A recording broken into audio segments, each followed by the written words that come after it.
My name is Rodney Nelsestuen. I'm a Senior Research Director with TowerGroup. We're a global research and advisory firm and part of the larger corporate executive board.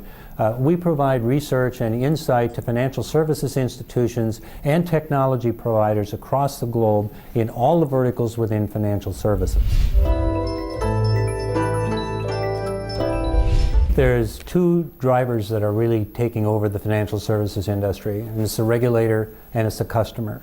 And while you can say they've always been the main drivers in the industry, in the world today with communications as they are, with the social networking capabilities that customers have, what customers think of your business, especially in financial services, is critically important to the future of that business.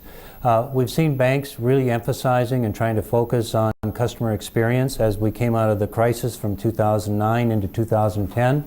And in 2011, we started to hear a lot more about this term called customer experience management. Now, in many ways, customer experience management is an oxymoron because the customer's experience is their own. It isn't something that you can dictate to a customer, but it is something you can develop your organization, the interfaces with your organization, and the capabilities of your products and services so that you enable that customer to have a better experience. And we see a customer experience as a part of the continuum that's really critical to long-term success in financial services. If you think about it, a customer first engages with you. That can be an online transaction, it can be in the mobile space, it can be a call center call, it can be a walk into the branch. So the customer has an engagement, and that engagement ends either well or poorly, or maybe it's just okay. Over time, that number of engagements ends up to be called that customer's experience. It evolves into a series of interactions that you've had with the customer so that they finally think that when they interact with your bank, they're going to have a certain kind of experience.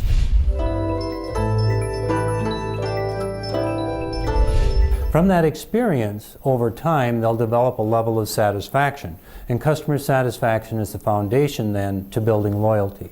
And each of these steps is a progression. And just because you reach one level of having a good customer engagement doesn't mean that that customer's experience is going to be good over the long term. And just because they have a few good experiences doesn't mean that if they tested their satisfaction, it would be high.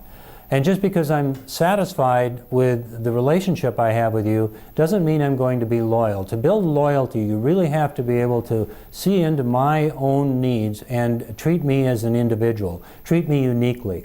And what's become the challenge today is there are so many options, so many points of information, so many products and services that rather than make it individualized for my benefit, you've actually made it harder for me to be a good customer, for me to become a loyal customer.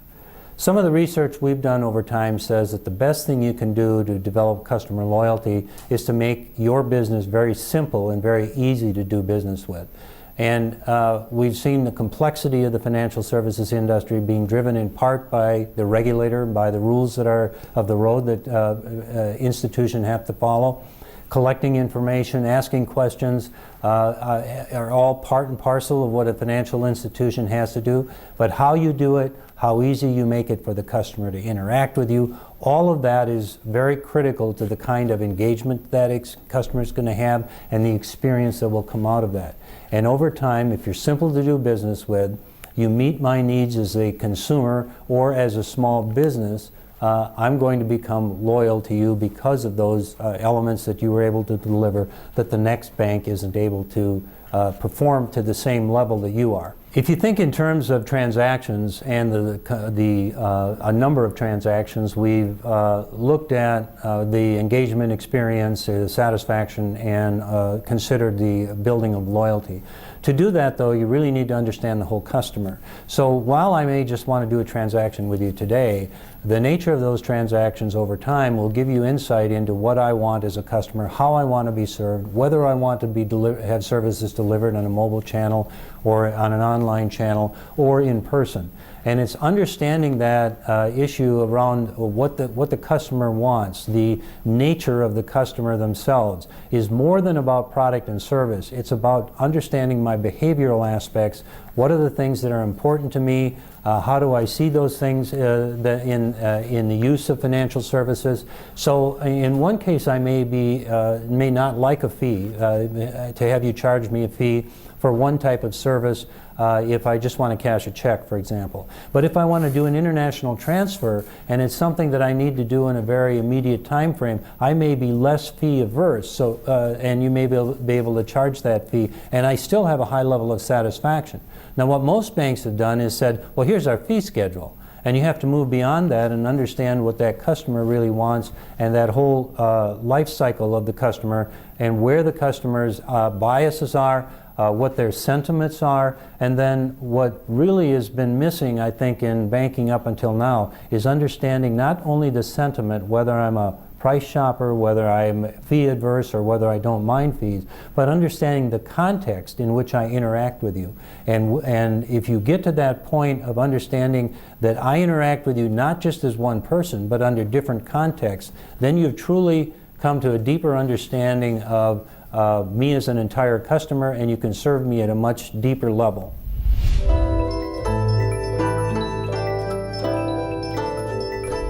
We look at companies that support the financial services industry for these types of strategic needs to build customer loyalty. So we're looking at technologies that make it easier to do business with the customer, with the bank. We're looking for technologies that make it simple for a customer to understand their total relationship with you across the bank. So we're looking for the types of technology providers who think in terms of not just the technology, but what that technology is supposed to enable, what it's supposed to accomplish, and what it is supposed to deliver for enabling that customer experience, which we've seen being the basis of competition in both retail and commercial banking over the past year.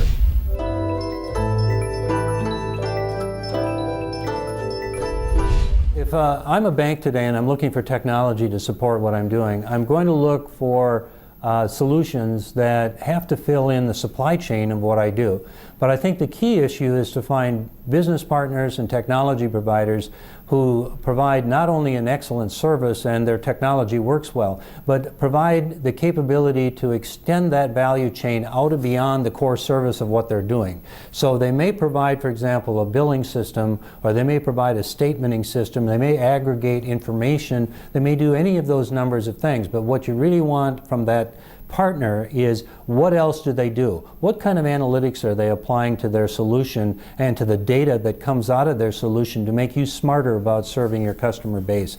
What kind of risks are they seeing that you're taking that you may not understand, but they do because they've observed and they've worked with the banks across the globe and thought about the issues that those banks are trying to solve. These are the kinds of things to be looking for in a business partner, not one that just talks about the narrow contribution that their technology makes, but one that really can deliver on a much broader basis and make your whole supply chain smarter. Today's technology provider, if they're just providing technology, is going to fall short in delivering the value that you could get out of that technology. What you really need from a vendor today is domain expertise. They have to come to your bank or to your financial institution and understand the business that you're doing and the context in which you're doing that business, the markets in which you're doing that business, and have a footprint that is experiential proof that they can deliver on what you need. Now there's this dichotomy that says, if I don't get the first deal, then how do I get experience? But I think today there's enough technology vendors in the marketplace where you can limit your search to those that really have useful case studies, they have referenceable clients, and they have proof points that they are not only good at what the technology does, but that that technology performs well in various markets and various market segments that you're trying to serve.